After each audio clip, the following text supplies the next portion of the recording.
హల్లెలూయా. చక్కనైనటువంటి హల్లెలూయా. మాటలు మనం విన్నాం. బుద్ధిహీనుల ప్రవర్తన ఎలా ఉంటుంది?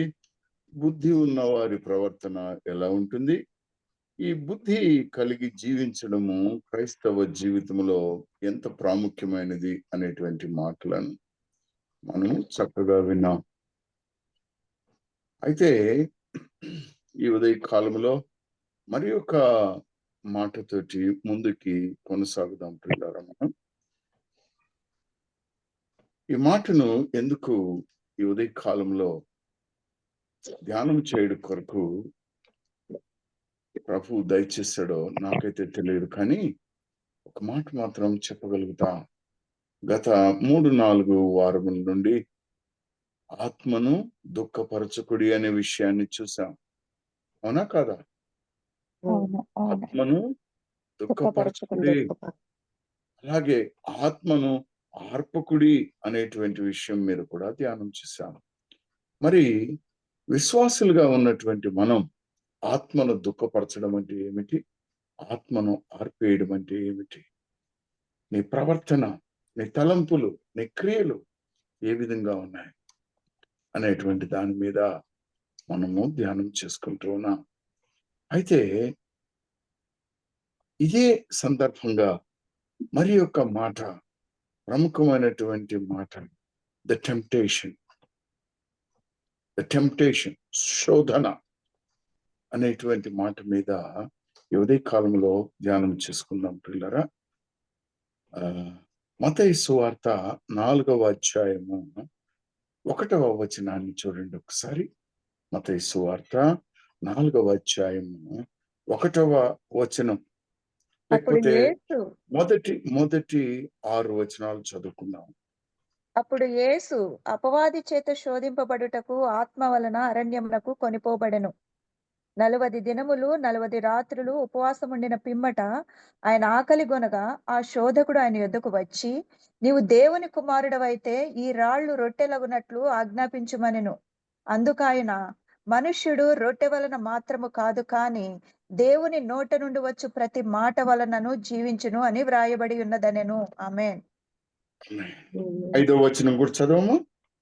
అంతటా అపవాది పరిశుద్ధ పట్టణమునకు ఆయనను తీసుకొని పోయి దేవాలయ శిఖరమున ఆయనను నిలువపెట్టి, నీవు దేవుని కుమారుడవైతే క్రిందికి దుముకుము, ఆయన నిన్ను గూర్చి తన దూతలకు ఆజ్ఞాపించును, నీ పాదం ఎప్పుడైనను రాతికి తగులకుండా వారు నిన్ను చేతులతో ఎత్తుకొందురు అని వ్రాయబడి ఉన్నదని ఆయనతో చెప్పెను. అందుకు యేసు, ప్రభువైన నీ దేవుని నీవు శోధింపవలదని మరి ఒక చోట వ్రాయబడి ఉన్నదని వానితో చెప్పెను. ఆమేన్. హల్లెలూయా. దేవుడు ఈ వాక్యమును దీవించును గాక. సమయాతీతం అవుతుంది కనుక 11వ వచనం వరకు కూడా చదవాలి. మరలా చదువుకుందాం. ధ్యానంలో భాగంగా ప్రార్థన చేసుకొని ముందుకు వెళదాం. మహోన్నతుడు అయిన మా దేవ, సర్వశక్తి మంతుడా, కృప కలిగిన దేవ, అయా ఈ ఉదయ కాలంలో మాకు నీ జీవితానుభవం నుండి మీరు అపవాదిని ఏ విధముగా జయించారు, మీరు ఎందుకు శోధింపబడ్డారో, ఈ శోధనను మీరు ఏ విధముగా మాకు నేర్పించారో బయటికి రావడానికి ప్రభు హెచ్చరించారో, ఈ శోధనలో పడకుండా ఉండడానికి అనుదిన ప్రార్థనలో, ప్రభు ప్రార్థనలో మమ్ములను శోధనలోనికి తేక దుష్టుని నుండి తప్పించమని ప్రార్థన చేయుచున్న మేము ఆ ప్రభు ఈ వాక్యమును ధ్యానించుచుండగా, అయ్యా మీరే పరిశుద్ధాత్మ దేవుడా మీ వాక్యమును విరిచి వడ్డించమని, సర్వసత్య జీవితంలో కొనసాగడానికి అంతము వరకు మీరిచ్చిన ఆధిక్యతను కాచి కాపాడుకున్న రక్షణను కలిగి బ్రతకడానికి సహాయం చేయమని, అయా ఎన్నికలేని నన్ను మరుగుపరిచి మీరే మాట్లాడు, మీ బోరగా వాడుకో. యేసుక్రీస్తు ప్రభువు పరిశుద్ధ ప్రశస్త శక్తి గల నామమున బ్రతిమలాడి వేడుకొనుచున్నాం మా తండ్రి. ఆమేన్. ఆమేన్. ప్రియమైనటువంటి వాళ్ళరా, మనము ధ్యానము చేయించినటువంటి మాటను బట్టి 1-2 మాటలు మీతో నేను ముందుగా మాట్లాడాలని ఆశపడుతున్నాను. యేసుక్రీస్తు ప్రభువుని అరణ్యంలోనికి ఎవరు తీసుకొని వెళ్ళారు? అపవాది ఆత్మ వలన ఆత్మ అమ్మా, ఒకటే పదం ఆన్సర్. అపవాది ఆన్సర్ ఆత్మ ఒకటే. శోధింపబడుటకై. ఎందుకు అని అడగలేదే ఇక. అపవాది నేను అడిగిన ప్రశ్న పరిశుద్ధాత్మ పరిశుద్ధాత్మ ఆత్మ వలన పరిశుద్ధాత్మ తీసుకొని వెళ్ళి తోడుకొని పోబడి.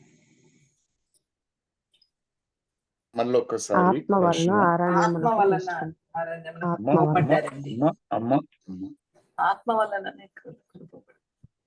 అప్పుడు యేసు అపవాది చేత శోధింపబడుటకు ఆత్మ వలన అరణ్యమునకు కొనిపోబడెను. సో ఇప్పుడు అపవాది తీసుకువెళ్ళింది అనొచ్చా? లేదు. ఆత్మ లేదా. వలన ఆత్మ వలనే మాట్లాడట్లేరు ఎవరు. అందరు మాట్లాడితే బాగుంటుంది. ఆత్మ వలనే తీసుకొని ఎవరి ఆత్మ? పరిశుద్ధాత్మ ఏమ్మా? దేవుని ఆత్మ. ప్రభు దేవుని పరిశుద్ధాత్మ, దేవుని ఆత్మ. ఈ ఆత్మ అయితే అపవాది కాదు కదా? అపవాదిది కాదు కదా? కాదంకు కాదు కాదండి, కాదు. ఏమ్మా? కాదంకు కాదండి.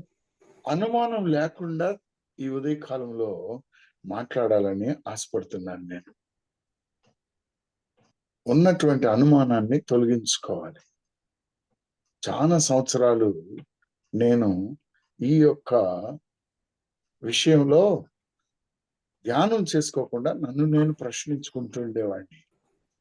యేసు ప్రభువు దేవుని కుమారుడు. సరే, ఆయన మనుష్యుడిగా పుట్టాడు, మనుష్యుడిగానే ఉన్నాడు ఈ లోకంలో. అయినా గాని అపవాది అంటే ఎవరమ్మా? సాతాను అని ఇచ్చారు అంకుల్ కింద. కదా, సాతాను అన్నాడు. ఈ సాతానికి ఏం అధికారం ఉంది? ఈ సాతానికి ఏం బలం ఉంది? ఈ సాతాను ఎలా ఈయనని అడవిలోకి తీసుకుపోద్ది అని చాలా సార్లు నన్ను నేను ప్రశ్నించుకుంటూ ఉండేవాడిని. కానీ తదుపరి తెలిసిన విషయం ఏంటంటే, అపవాది చేత శోధింపబడుటకు ఆత్మ వలన అరణ్యమునకు కొనిపోబడెను.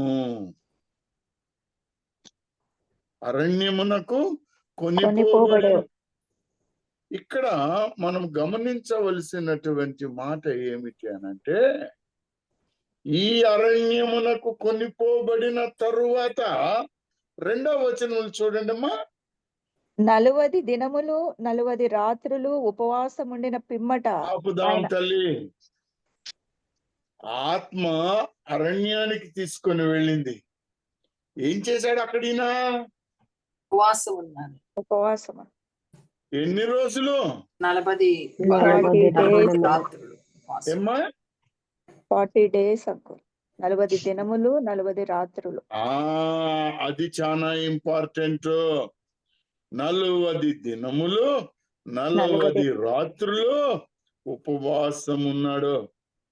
మరి 40 రాత్రులు 40 దినాలు ఉపవాసం ఉంటే ఆకలేదమ్మా? ఆకలి వేస్తుంది అంకుల్. వేస్తుంది ఇదా? ఆకలి వేస్తున్నాం. చాలా మంది ఇప్పుడు ఉపవాసం ఉండి ప్రార్థన చేస్తూ ఉంటారు. ఈ ఏమంటారు, శ్రమల దినాలను పాటించేవారు. అవునా కాదా? అవును. ఒకసారి ఒక పూట మాత్రం భోజనం చేసేవాళ్ళు ఉంటారు. ఆ ఒక్క పూట భోజనం చేసే వాళ్ళకి 1 గంట సేపు ఆలస్యం అయితే పరిస్థితి ఏంటండి?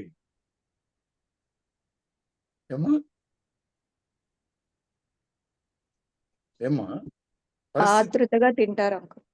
ఆతృతగా తింటారు. ఒకవేళ ఆలస్యం అయితే ఏది దొరికితే తింటారు. దేవునికి స్తోత్రం. ప్రియమైనటువంటి వారులారా, యేసు క్రీస్తు ప్రభువు మరి ఆత్మచేత తీసుకొని వెళ్ళబడ్డాడు అరణ్యములోనికి. అక్కడ ఆయన తను చేయవలసినటువంటి ఆ బృహత్తర కార్యక్రమమును నెరవేర్చుటకు, విజయం పొందడానికి అక్కడికి వెళ్ళాడు. ఉపవాసం ఉన్నాడు. ఉపవాసం అంటే దేవునిని ప్రార్థన చేస్తున్నాడు. ఉపవాసము అంటే ఆయనతో నివాసం, తండ్రి అయిన దేవునితో నివాసము. మరి ఏమీ లేవు అక్కడ. టీవీలో వాక్యం వినడాలు, లేకపోతే ఫోన్లలో మాట్లాడుకోవడాలు, లేకపోతే ఇంకేదో మ్యూజిక్ వింటూ కూర్చోవడాలు, ఇవి ఏమీ లేవండి. అరణ్యములోనికి కొనిపోబడ్డాడు. మార్కు సువార్త 1వ అధ్యాయము, మార్కు సువార్త 1వ అధ్యాయము 10వ వచనాన్ని చూడండమ్మా. వెంటనే ఆయన నీళ్లలో నుండి ఒడ్డునకు వచ్చుచుండగా వెంటనే ఆయన నీళ్లలో నుండి ఒడ్డునకు వచ్చుచుండగా ఆకాశము ఆకాశము చీల్చబడుటయు చీల్చబడుటయు పరిశుద్ధాత్మ పరిశుద్ధ పావురము ఆత్మ వలె పావురం వలె తన తన మీదికి మీదికి దిగి దిగి వచ్చుటయు వచ్చుటయు చూచెను. చూచెను. మరియు నీవు నా ప్రియ నా ప్రియ కుమారుడవు, కుమారుడవు, నీ నీ యందు యందు నేను నేను ఆనందించుచున్నానని ఒక శబ్దము ఆనందించుచున్నానని ఆకాశము ఒక నుండి శబ్దము వచ్చెను. ఆకాశము నుండి వచ్చెను. వెంటనే, ఇది ఇంపార్టెంట్ చూడండి, వెంటనే ఈయన పరిశుద్ధాత్మ పరిశుద్ధాత్మ చేత ఈయన పరిశుద్ధాత్మ చేత అభిషేకించబడ్డాడు. దేవుని చేత ఈయన నా ప్రియ కుమారుడు, ఈయన యందు నేను ఆనందించుచున్నాను అని లోకానికి ప్రకటించినటువంటి ఆ దేవాతి దేవుడు ఆ పరిశుద్ధాత్మ ద్వారా ఆయనను అరణ్యములోనికి తీసుకొని పోయాను. అరణ్యములోనికి తీసుకొని పోయాను, లేకపోతే త్రోసుకొని పోయాను అని రాసింది ఇక్కడైతే. అవును అంకుల్, త్రోసుకొని పోయాను. ఎందుకు త్రోసుకొని పోయాడు? ఆయన సాతాను చేత శోధింపబడుచు అరణ్యములో 40 దినములు అడవి మృగములతో కూడా ఉండెను, మరియు దేవదూతలు ఆయనకు పరిచర్య చేయుచుండెడి. ఈ మాటను మనం విన్నట్లయితే సాతానికి ఇక్కడ ఆధిపత్యం ఏమన్నుందా? లేదు, ఏమన్నుందా?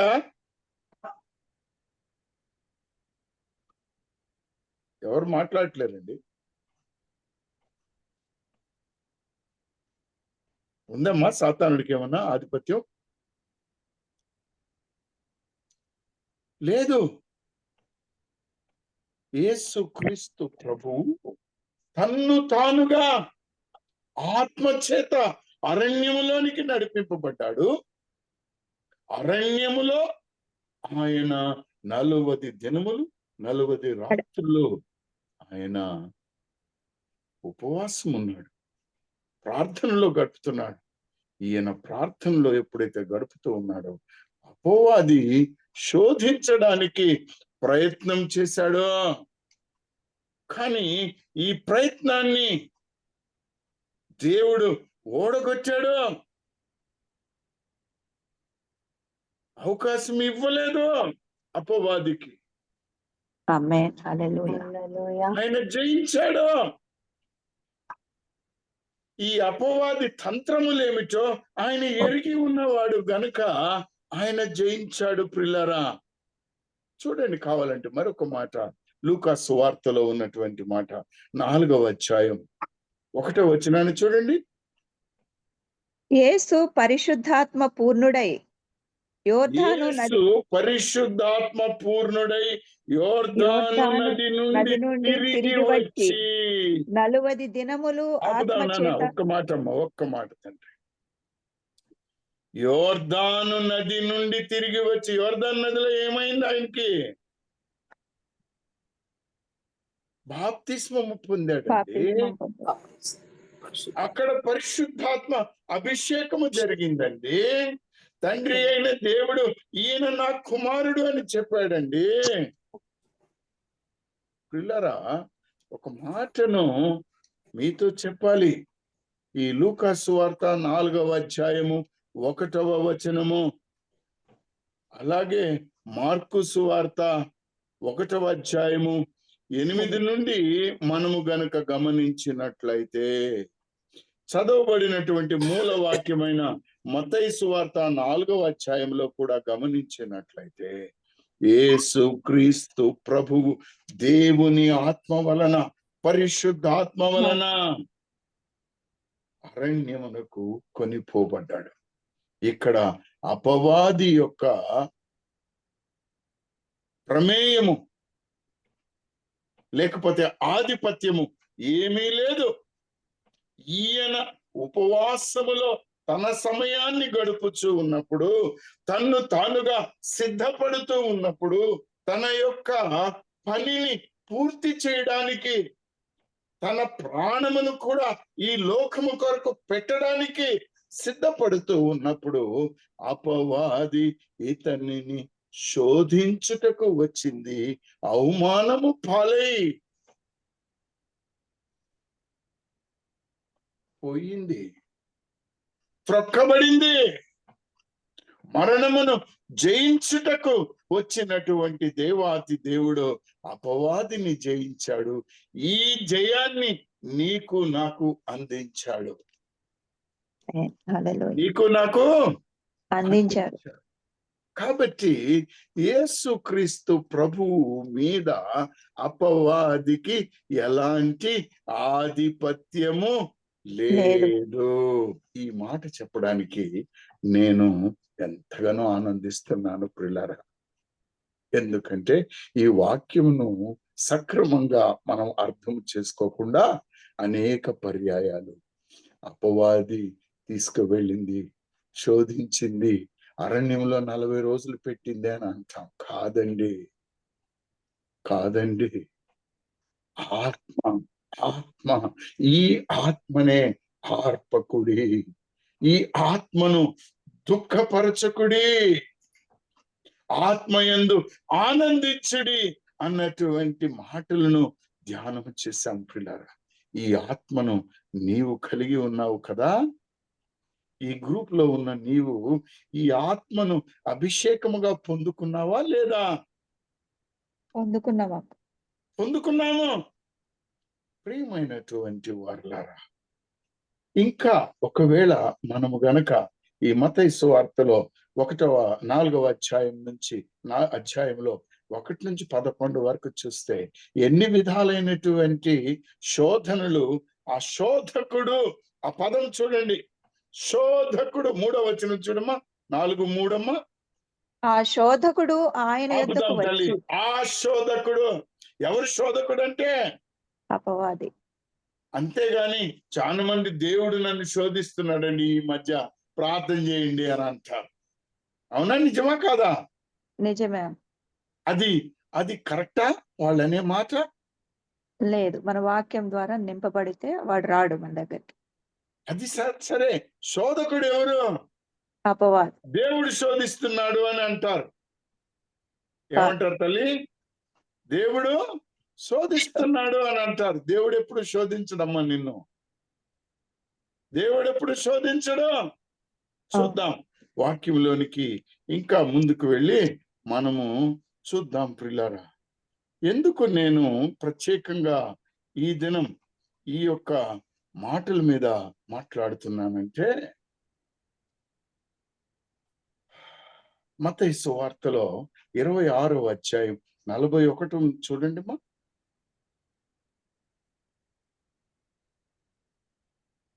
మీరు శోధనలో ప్రవేశించకుండునట్లు మీరు శోధనలో ప్రవేశించకుండునట్లు మెలకువగా ఉండి ప్రార్థన చేయుడి. ఆత్మ సిద్ధమే గాని శరీరము బలహీనమని. ఏమా? శరీరం ఏంటి? బలహీనం. ఆత్మ సిద్ధమే. ప్రియమైనటువంటి వారులారా, ఆత్మ సిద్ధమే, శరీరము బలహీనమై ఉన్నది. ఈ బలహీన శరీరములో మనము శోధనలో ప్రవేశించేటువంటి అవకాశం ఉన్నది కనుక పౌలు భక్తుడు నేను భయపడుతున్నాను అంటాడు. అపవాది మరలా మిమ్మలను మోసపరుచునేమో అని భయపడుతున్నాను అంటాడు. కాబట్టి శోధనలో ప్రవేశించకుండానట్లు మెలకువగా ఉండి ప్రార్థన చేయుడి అని అన్నాడు పిల్లరా. అందుకనే అయ్యా మాకు ఎలా ప్రార్థన చేయాలో నేర్పించయ్యా అని అడిగినప్పుడు, అయ్యా మాకు ఎలా ప్రార్థన చేయాలో నేర్పించయ్యా అని అన్నప్పుడు యేసుక్రీస్తు ప్రభువు ఈ మాటను ప్రత్యేకంగా వారికి చెప్పాడండి. మత్తయి సువార్త 26వ అధ్యాయము 41 చూడండి. ఇప్పుడు చదివింది ఏదో 41 కదమ్మా. మీరు శోధనలో ప్రవేశించకుండానట్లు మెలకువగా ఉండి ప్రార్థన చేయుడి. ఆత్మ సిద్ధమే గాని శరీరము బలహీనమని.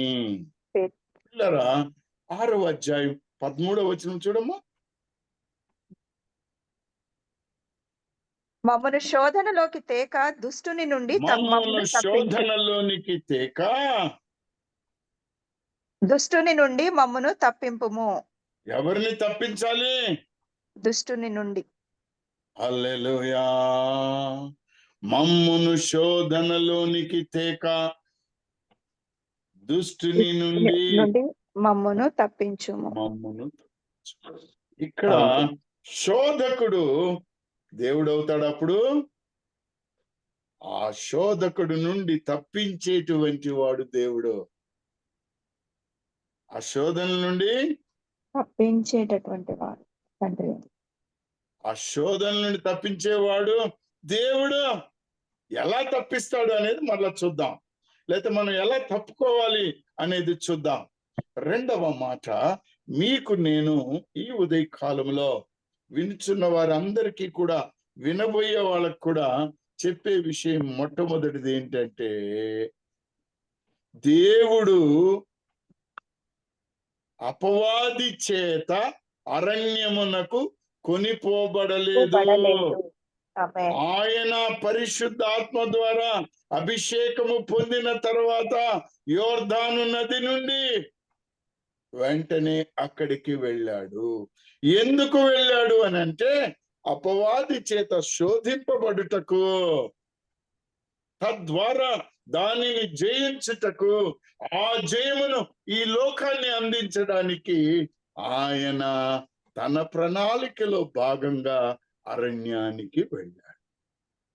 అపవాదిని జయించాడు. అయితే మొట్టమొదటి మాట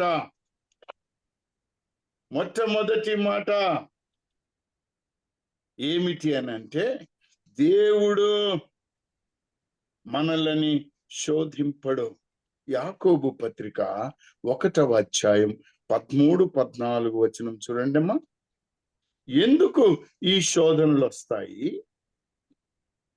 ఎవరు ఏ విధంగా శోధిస్తాడో అక్కడ రాయబడి ఉంది. చూడండి అమ్మా, యాకోబు పత్రిక దేవుడు 1వ అధ్యాయము 13వ వచనం 14వ వచనం. దేవుడు కీడు విషయమై శోధింపబడనేరడు. దేవుడు కీడు విషయమై శోధింపబడనేరడు. ఆయన ఎవనిని శోధింపడు కనుక. ఆయన ఎవనిని శోధింపడు. ఇక్కడ ఆపుదాం ప్రియులారా. దేవునిలో, యేసుక్రీస్తు ప్రభువులో ఏ కీడు లేదు. ఏ కీడు లేకపోతే ఆయననే శోధిస్తాడు అపవాది. నా మాట అర్థమవుతుందండి? ఇక్కడ అర్థమవుతున్నా. It is two side coin. It has two dimensions. మొట్టమొదటిది, దేవుడు కీడు విషయమై శోధింపబడ నేరడు. ఎందుకు? ఆయనలో కీడు లేదు. ఆయన పరిశుద్ధుడు. ఆయన ఎన్ని శ్రమలు పడ్డప్పటికీ, ఎంత కష్టమైనప్పటికీ ఏ పాపము లేకుండా ఆయన మనకు ఒక మాదిరికరమైన జీవితాన్ని చూపించాడు. ఆ ధన్యత క్రైస్తవులకి, విశ్వాసులకి ఆయన తన ఆత్మను సంచకరువుగా పెట్టి ధన్యతనిచ్చాడండి. తన ఆత్మను సంచకరువుగా పెట్టి ఆ ధన్యతను మనకు ఇచ్చాడండి. చదవండి తల్లి. ఆయన ఎవనిని శోధింపడు కనుక ఆయన ఎవనిని శోధింపడు గనుక ఎవడైనను శోధింపబడినప్పుడు ఎవడైనను శోధింపబడినప్పుడు నేను నేను దేవుని చేత దేవుని చేత శోధింపబడుచున్నానని శోధింపబడుచున్నానని అనకూడదు. ప్రతి వాడును తన ఆపు తల్లి, అమ్మ ఆపున్నాను. ఎవరైనా నేను దేవుని చేత శోధింపబడుతున్నానన్న నా ప్రార్థనలు వినట్లేరు, అయ్యా నా ప్రార్థనలు వినట్లేరు, అయ్యగారు నేను శోధింపబడుతున్నాను దేవుని చేత అనొచ్చా? అనకూడదు. నీవు ఒకవేళ అలా అంటుంటే దేవునిని అపవాదితో పోల్చుకుంటున్నావు, నువ్వు దేవునిని అపవాదితో సమానం చేస్తున్నావు. కానీ ఈయన నిన్ను శోధనలో పడకుండా కాపాడేవాడు. దుష్టు నుండి మాటను నీవు ఎరగాలి. శోధనల నుండి నిన్ను కాపాడేవాడు ఆయన. ధన్యమైనటువంటి జీవితాన్ని ఇచ్చేవాడు. మొట్టమొదటిది ఈ అపవాదిని, ఈ సాతానుని కూడా ఒక కంట్రోల్లో పెడతాడు. నీ ఇష్టం వచ్చినట్టు తీసుకుపోయి ఆయన్ని శోధించడానికి లేదు. విశ్వాసిని కొరింథీయులకు వ్రాసిన మొదటి పత్రిక 10వ అధ్యాయము 13వ వచనం చూడండి అమ్మా.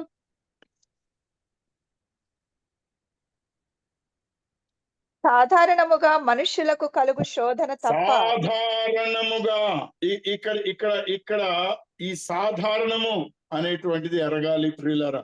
సాధారణముగా మనుష్యులకు కలుగు శోధన తప్ప మరి ఏది మీకు సంభవింపలేదు. ఎందుకు? దేవుడు నిన్ను నన్ను ఆ శోధనలోనికి బయటకు తేవడానికి, శోధనలో పడకుండా ఉండడానికి ఆ లిమిట్ పెట్టాడండి. ఆ లిమిట్ పెట్టాడు. సాధారణముగా మనుష్యులకు కలుగు శోధన తప్ప మరి ఏదియూ మీకు సంభవింపలేదు. దేవుడు నమ్మదగిన వాడు. మీరు సహింపగలిగినంత కంటే ఎక్కువగా ఆయన శోధింపబడనీయడు. అంటే ఇప్పుడు ఈయన శోధిస్తున్నట్ట, ఇంకొకరు శోధిస్తున్నట్ట? శోధింపబడనీయడు. అంతేకాదు, పడనీయడు.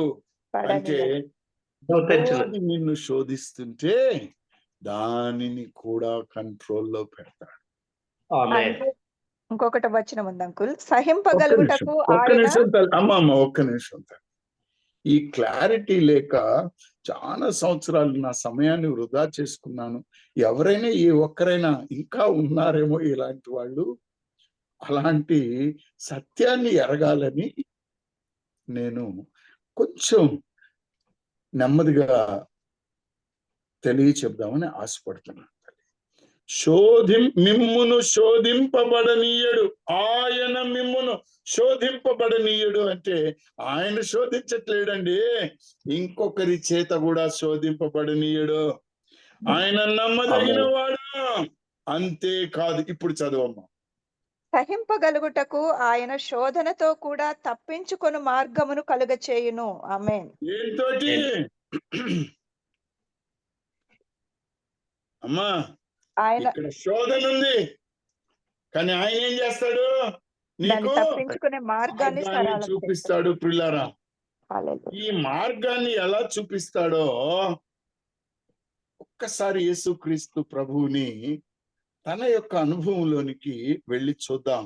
ఏ విధంగా ఆయన నిన్ను నన్ను ఒక మార్గం చూపించి తప్పిస్తాడో మనం చూద్దామా ప్రియులారా? ఒకసారి 3వ వచనం చూడండి అమ్మా. మత్తయి సువార్త 4వ అధ్యాయము 3వ వచనం. ఆ శోధకుడు ఆయన యొద్దకు వచ్చి, నీవు దేవుని కుమారుడవైతే ఈ రాళ్ళు రొట్టెలగునట్లు ఆజ్ఞాపించుమనెను. ఇక్కడ ఒక మాట అడుగుదాం తల్లి, ఒక్కసారి ఒక మాట అడుగుదాం. ఈయన దేవుని కుమారుడు కాదా? ఏమ్మా? దేవుని కుమారుడే. ఈయన ఈయన నా దేవుని ప్రియ కుమారుడే. కానీ కానీ అయితే అంటే నేను ఒప్పుకోవట్లేదు నువ్వు దేవుని కుమారుడే అని ఒప్పుకోవట్లేదు. దేవుని కుమారుడివి అయితే అంటే కాదనంటేగా ఆవిడ దాంట్లో అయితే చేయగలుగుతాడు. అది తర్వాత సంగతి. ఇక్కడ శోధకుడు ఆయన యొద్దకు వచ్చి నీవు దేవుని కుమారుడు అయితే అంటే నేనైతే నమ్మట్లేనయ్యా నువ్వు దేవుని కుమారుడు అని. ఒకవేళ నీవైతే, చాలా మంది రాయలసీమలో మేము వింటూ ఉంటాం, అయ్యా నాకు ఒక ఇల్లు కట్టి అయ్యా, నువ్వు కట్టిస్తే నీ కొండకు వస్తానయ్యా, ఎంట్రుకలు ఇస్తానయ్యా. పాపం వాళ్ళ తప్పు లేదు. కానీ ఇక్కడ ఏమిటి అని అంటే ఒక సమస్యను తీసుకొచ్చి వేస్తుంది. నీవు దేవుని కుమారుడు అయితే ఈ రాళ్ళు రొట్టెలగునట్లు ఆజ్ఞాపించుమనెను. ఈ రాళ్ళు రొట్టెలగునట్లు ఆజ్ఞాపించుమనెను. శరీరాశ, శరీర అవసరత, ఆకలి, 40 దినాలు ఆయన రాత్రింబవళ్ళు ఉపవాసం ఉన్నాడు. ప్రియమైనటువంటి వారలారా, మన ఉపవాసం కాదండోయ్, మన ఉపవాసం కాదు, కఠినమైనటువంటి ఉపవాసము. అయితే అక్కడ ఎంత కోపం రావాలండి. ఉపవాసం ఉన్న వాళ్ళకి బాగా కోపం వస్తుందండి. నిజమా కాదా? చిరాకు ఉంటది, తలనొప్పి వస్తుంటది ఉపవాసం ఉన్నప్పుడు. చిరాకు, షార్ట్ టెంపరు. కానీ మన యేసుక్రీస్తు ప్రభు ఎంత క్షుణ్ణంగా, ఎంత చక్కగా ఎదుర్కొన్నాడో చూడండి. 4వ వచనం చూడమ్మా. అందుకు ఆయన, మనుష్యుడు రొట్టె వలన మాత్రము కాదు కానీ దేవుని నోట నుండి మనుష్యుడు రొట్టె వలన మాత్రము కాదు గాని దేవుని నోట నుండి వచ్చు ప్రతి మాట వలనను జీవించునని వ్రాయబడి ఉన్నదనెను. అక్కడ ఏం చెప్పాడు? అయ్యా నువ్వు రొట్టెలయ్యేటట్టు ఆజ్ఞాపించమన్నాడు. ఇక్కడ ఈయన చెప్తున్నాడు, నేను దేవుని నోట నుండి వచ్చేటువంటి మాట ద్వారా ప్రతి మాట వలనను జీవిస్తాను అనేటువంటి మాట ఇక్కడ గమనించాలి. ఎక్కడుందమ్మా ఈ మాట బైబిల్లో? బైబిల్లో ఎక్కడుంది ఈ మాట? దేవుని నోటి వలన వచ్చు ప్రతి మాట వలన జీవించును అన్నటువంటి మాట ద్వితీయోపదేశ కాండము 8వ అధ్యాయము 3వ వచనం చూడండి అమ్మా. ఆహారము వలననే కాక యెహోవా సెలవిచ్చిన ప్రతి మాట వలన నరులు బ్రతుకుదురని నీకు తెలియచేయుటకు. తల్లి ఏం రాశాడు? మళ్ళొకసారి చదువమ్మా. ఆహారము వలననే కాక, ఆహారము వలననే కాక యెహోవా సెలవిచ్చిన ప్రతి మాట వలన నరులు బ్రతుకుదురని నీకు తెలియచేయుటకు. హల్లెలూయా. యెహోవా నోటి నుండి వచ్చు ప్రతి మాట వలన నీవు నేను బ్రతుకుతాము. అందుకే ఒక భక్తుడు రాసుకున్నాడు, నీ వాక్యమే నన్ను బ్రతికించెను, బాధలలో నెమ్మదినిచెను. ప్రియమైనటువంటి వాళ్ళరా, మనుష్యుడు రొట్టె వలన మాత్రమే కాదు కానీ దేవుని నోట నుండి వచ్చు ప్రతి మాట వలనను జీవించును. ఇక్కడ ఈ శోధన, అపవాది వచ్చి పెట్టిన శోధనను తప్పించుకోవడానికి వాక్యము ఏ విధంగా ఉపయోగపడిందో చూడండి. అప్పుడు సాతానుడు ఇంకేమన్నా మాట్లాడగలుగుతాడా పిల్లరా? మాట్లాడలేడు. రెండవ మాటను చూడండి 5వ వచనంలో. అంతటా అపవాది పరిశుద్ధ పట్టణమునకు ఆయనను తీసుకొని పోయి దేవాలయ శిఖరమున ఆయనను నిలువబెట్టి నీవు దేవుని కుమారుడవైతే క్రిందికి మరలా ఇక్కడ దుముకు అదే ప్రశ్న, నీవు దేవుని కుమారుడు అయితే క్రిందికి దుముకుము, క్రిందికి దుముకము. ఆయన ఆయన నిన్ను గూర్చి తన తన దూతలకు దూతలకు ఆజ్ఞాపించును, ఆజ్ఞాపించును. నీ పాదం ఎప్పుడైనను పాదమైనప్పుడైనను రాతికి తగలకుండా రాతికి తగలకుండా వారు వారు నిన్ను నిన్ను చేతులతో చేతులతో ఎత్తుకొందురు ఎత్తుకొందురని రాయబడి ఉన్నదని ఆయనతో ఆయనతో చెప్పాడు. చెప్పాను. ప్రియులారా, అందుకు యేసు అమ్మా సమాధానాన్ని మళ్ళా చూద్దాం. సమాధానాన్ని మళ్ళా చూద్దాం. ఇక్కడ ఈ ఈ ఈ అపవాది యొక్క మాట ఎక్కడుందో బైబిల్లో చూద్దాం. ఒకసారి ఎక్కడుందో చూద్దాం.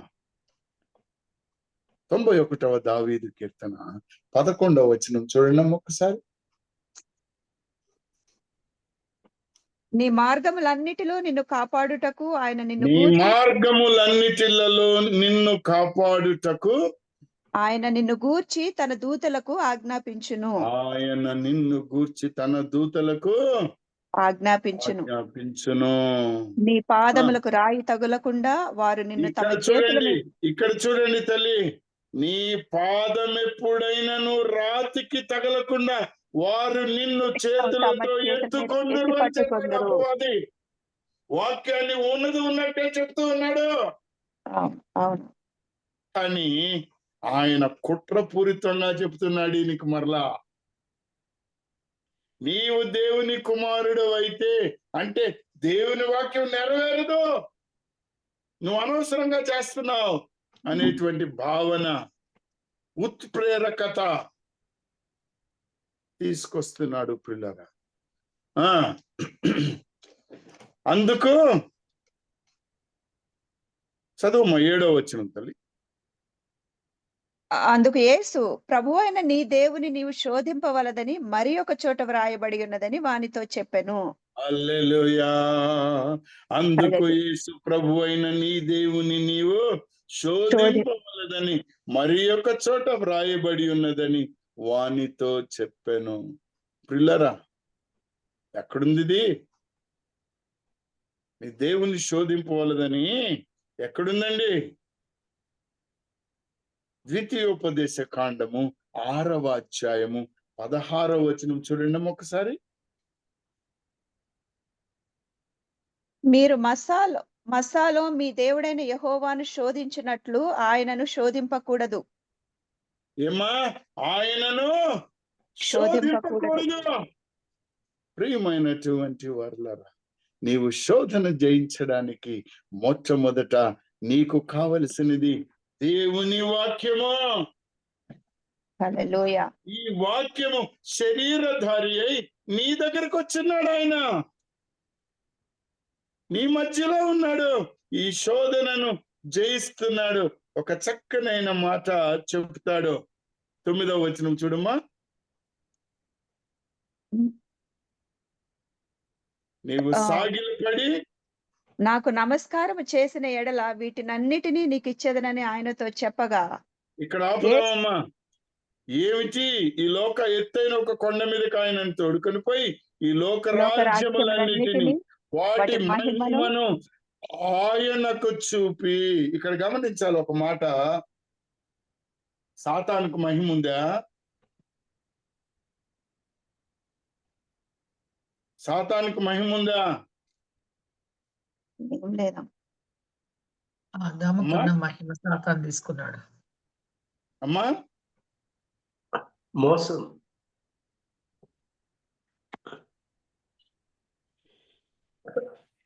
ఈ సహోదరుడు జీవన్ వాక్యాలు వింటున్నప్పటి నుంచి ప్రశ్నలు ఎక్కువైపోయాయండి నాలో. నాకు చక్కనైనటువంటి ఒక బాణి నేర్పించాడు.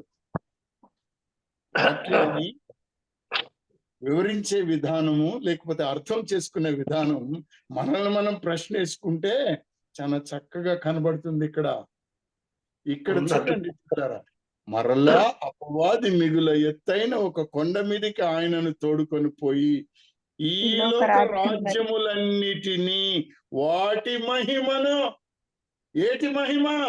అపవాది మహిమ కాదండి, రాజ్య మహిమ. ఈ లోక ఆ రాజ్యం రాజ్యాన్ని సృష్టించిన వాడు దేవుడు, దేవుడు. సృష్టికర్త. ఆయన మహిమను ఆయనకే చూపించి ఇక్కడ చెప్తున్నాడు,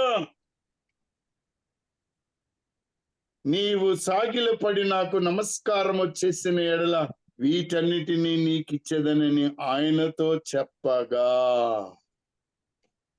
10వ వచనం చూడండమ్మా. యేసు వానితో, సాతానా పొమ్ము, ప్రభువైన నీ దేవునికి మ్రొక్కి, సాతానా పొమ్ము, ప్రభువైన నీ దేవునికి మ్రొక్కి ఆయనను మాత్రము సేవింపవలెను. దేవునికి మ్రొక్కి ఆయనను మాత్రము సేవింపవలెను అని వ్రాయబడి ఉన్నదనను. ఎక్కడుంది ఈ మాట? ఆయన్నే సేవించాలని ఎక్కడుందమ్మా? 95వ దావీదు కీర్తన 6వ వచనం చూడండమ్మా. ఆయన మన దేవుడు, మనము 95:6 అంకుల్. ఆయన మన దేవుడు, మనము ఆయన పాలించు ప్రజలము, ఆయన మేపు గొర్రెలము. రండి నమస్కారము చేసి సాగిలపడుదము. మనలను సృజించిన యెహోవా, మన సృష్టికర్తకు మనము సాగిలపడాలి. అపవాదికి కాదు, ఈ లోకానికి కాదు, శరీరాశలకు కాదు, నేత్రాశలకు కాదు, జీవపు డంబానికి కాదు. అదే సాతానుని యొక్క కుయుక్తి. కనుక నీవు గనుక ఈ యొక్క అపవాదిని జయించాలంటే ప్రార్థన చాలా అవసరము. గలతీయులకు రాసిన పత్రిక 5వ అధ్యాయం 16వ వచనం చూడండమ్మా. నేను చెప్పునదేమనగా ఆత్మానుసారముగా నడుచుకొనుడి, అప్పుడు మీరు శరీరేచ్ఛను నెరవేర్చరు. ప్రియమైన వారులారా, రెండవ మాట ఆదికాండం 39వ అధ్యాయములో మనము గమనించినట్లయితే ఒక వ్యక్తి కనబడతాడు మనకు. ఒక వ్యక్తి కనబడతాడు. చూడండమ్మా, ఆదికాండము 39 11వ వచనం చూడండమ్మా, లేదా 12వ వచనం చూడండి. అప్పుడు ఆమె అతని వస్త్రము పట్టుకొని తనతో సైనింపుమని చెప్పగా, అతడు తన వస్త్రమును ఆమె చేతిలో నుండి విడిచిపెట్టి తప్పించుకొని బయటికి పారిపోయెను. హల్లెలూయా. ప్రార్థన నిన్ను శరీరేచ్ఛల నుండి బయటికి తీసుకొస్తుంది. ఆ శరీరేచ్ఛల నుండి నువ్వు పారిపోవాలి. You should run away. రెండవ పద్ధతి. సమయం లేదు కాబట్టి త్వరగా వెళ్తున్నాను. 3 విషయాలు చెప్పాలి మీకు. కాబట్టి రెండవ పని ఏంటంటే, మొదటి పని ఏంటి? దేవుని వాక్యముతోనే మనం జయించాలి. ప్రార్థన రెండవది. మూడవది, ఈ యొక్క అపవాది క్రియల నుండి, శరీరేచ్ఛల నుండి మనం పారిపోవాలి. ఇది చాలా ముఖ్యమైనటువంటిది. ఇది కుదరట్లేదు, నువ్వు బయటకు రాలేకపోతున్నావు. అప్పుడు నీ స్నేహితుడిని, లేకపోతే నీ స్నేహితురాల్ని, సహోదరిని, సహోదరుడిని, ఎవరైతే దేవునిలో ఉన్నారో వాళ్ళని పిలుచుకో, లేదా వాళ్ళ దగ్గరికి నువ్వు వెళ్ళు. ఆలయానికి వెళ్ళు. ప్రసంగి గ్రంథము 4:12లో ఈ మాట ఉంటుంది. ఒంటరియగు ఒకని మీద మరి ఒకడు పడిన ఎడల 2 కూడి వానిని ఎదిరింపగలరు. 3 పేటల త్రాడు త్వరగా తెగిపోదు కదా. ప్రియమైనటువంటి వాళ్ళారా, ది యూనియన్, ప్రార్థనా జీవితము, సంఘ ప్రార్థనా జీవితము, సహోదరుల ఐక్య ప్రార్థనా జీవితము మనలను ఈ శోధనలను జయించడానికి సహాయము చేస్తుంది. ప్రియమైనటువంటి వాళ్ళారా, ప్రేమ పొరుగువానికి కీడు చేయదు కనుక ప్రేమ కలిగి ఉండుట ధర్మశాస్త్రమును నెరవేర్చుటయే. రోమీలకు రాసిన పత్రిక 13:10వ వచనంలో ఈ మాట ఉంటుంది. ప్రియులారా, నీవు నీ ధర్మాన్ని విడిచిపెట్టడానికి లేదు, నీవు జాగ్రత్తగా ఉండాలి. ప్రియులారా, అయితే నీవు శోధనలో పడడానికి నువ్వు కోరుకుంటున్నావేమో, కానీ తెలియకుండా నీ బ్రతుకు ఏమవుతుందో ఒక్కసారి ఆలోచించు పిల్లారా, ఆలోచించో. తిమోతికి వ్రాసిన మొదటి పత్రిక 6వ అధ్యాయము 9వ వచనాన్ని చూడండమ్మా. ధనవంతులగుటకు అపేక్షించువారు శోధనలోను ధనవంతులగుటకు అపేక్షించువారు శోధనలోను ఊరిలోను అవివేకయుక్తములను హానికరములు నైన అనేక దురాశలలోను పడుదురు. ఎన్నిట్లో పడతారండి? శోధనలు, ఊరిలో ఒకటి శోధన. 3, 4. ఏమ్మా చెప్పండి, ఒకసారి చెప్పు తల్లి. ఒకటి శోధన, ఇంకొకటి ఊరి అవివేకయుక్తములను హానికరములు నైన అనేక దురాశలలోను పడుదురు. హల్లెలూయా.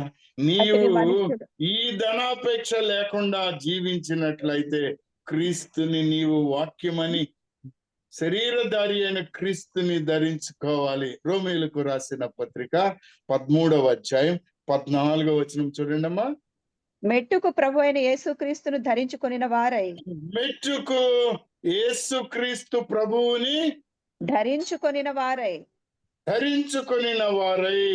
శరీరేచ్ఛలను నెరవేర్చుకొనుటకు శరీరము విషయమై ఆలోచన చేసి కొనకుడి. హల్లెలూయా. మనము క్రీస్తుని ధరించుకున్నట్లయితే మనము ఇలాంటి పరిస్థితి నుండి తప్పించుకోగలుగుతాం. పేతురు వ్రాసిన మొదటి పత్రిక 5వ అధ్యాయము 8, 9 చూడండమ్మా. నిబ్బరమైన బుద్ధి గలవారై మెలకువగా ఉండుడి. నిబ్బరమైన బుద్ధి గలవారై మెలకువగా ఉండుడి. వాక్యాన్ని కలిగి ఉండండి, ప్రార్థన చేయండి. లూకాసు వార్త 22:40 చూడము ఒకసారి, ఏం రాస్తాడో. 22:40. తరువాత ఆయన, మీరు శోధనలో ప్రవేశింపకుండునట్లు ప్రార్థన చేయుడని చెప్పి, శోధనలో ప్రవేశించకుండునట్లు ప్రార్థన చేయుడు. ప్రియమైన వారలారా, దావీదు ఒక చక్కనైన మాటని 119వ దావీదు కీర్తనలో 11వ వచనంలో రాశాడు. చూడండి, 119వ దావీదు కీర్తన. నీ ఎదుట నేను పాపము చేయకుండునట్లు నా హృదయములో నీ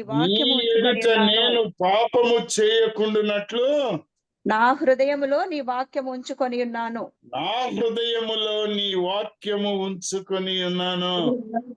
ప్రియమైన వారలారా, నీ హృదయములో దుష్టాలోచనలు, ధనాపేక్షలు ఉంటే నువ్వేమవుతావు?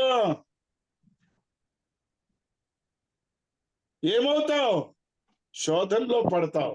అది నీకు ఊరి అవుతుంది, ఆ ఊరిలో మరణం వస్తుంది, నీవు పాపం చేస్తావు. వద్దు. 37వ వచనం చూడమ్మా, అదే దావీదు కీర్తన 119లో. వ్యర్థమైన వాటిని చూడకుండా నా కన్నులు త్రిప్పివేయుము. నీ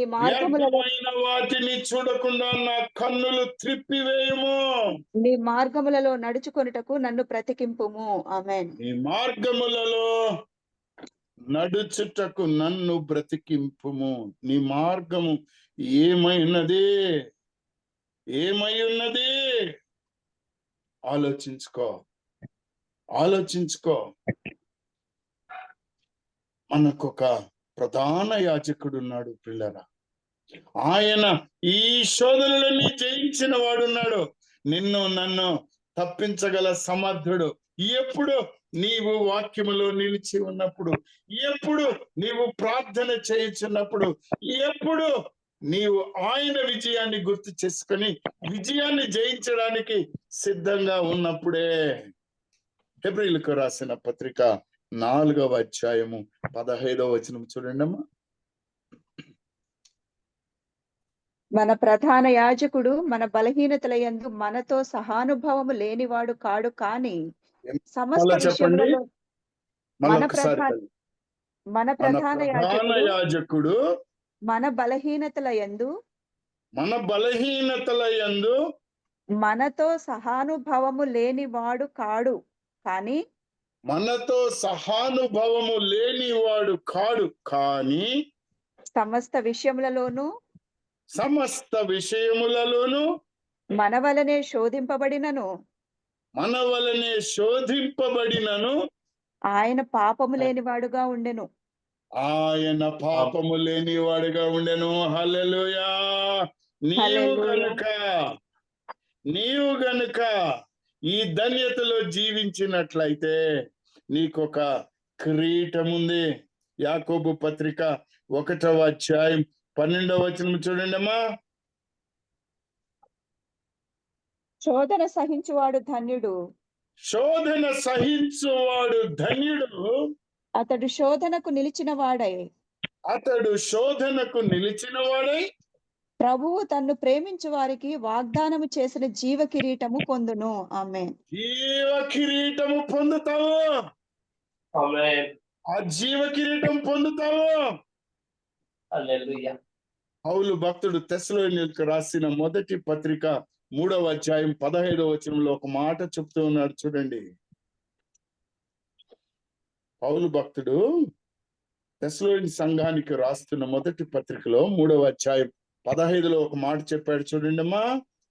3:15 లేదనుకో, 14 చూడమ్మా. 13 ఉంది. సర్లే తల్లి, వదిలేయండి తల్లి దాన్ని. అయితే ఎవరైతే దేవునిని ఎరగకుండా ఉంటారో, లేకపోతే ఆత్మను ఆర్పేస్తారో, ఆత్మను దుఃఖపరుస్తారో, వాళ్ళ పరిస్థితి రోమీయులకు రాసిన పత్రిక 7వ అధ్యాయం 15వ వచనాన్ని ఒకసారి చూడండి అమ్మా.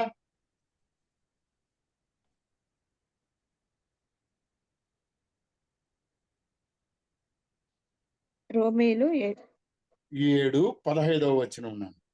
ఏలయనగా నేను చేయునది నేనెరుగను, ఏలయనగా నేను చేయునది నేనెరుగను, నేను చేయ నిశ్చయించున్నది చేయక ద్వేషించున్నదియే చేయుచున్నాను.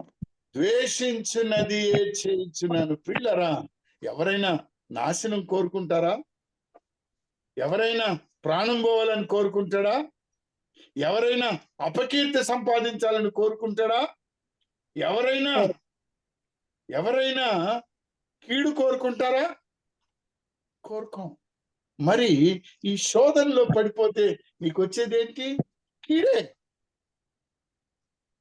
ప్రియులరా, యేసుక్రీస్తు ప్రభు, యోబు భక్తుడు, యాకోబు, అపోస్తలులైనటువంటి పౌలు, దానియేలు, షడ్రకు, మెషకు, అబేద్నెగోలు ఏ విధముగా ఇట్టి శోధనలు జయించారో క్లుప్తంగా మనందరికీ తెలుసు.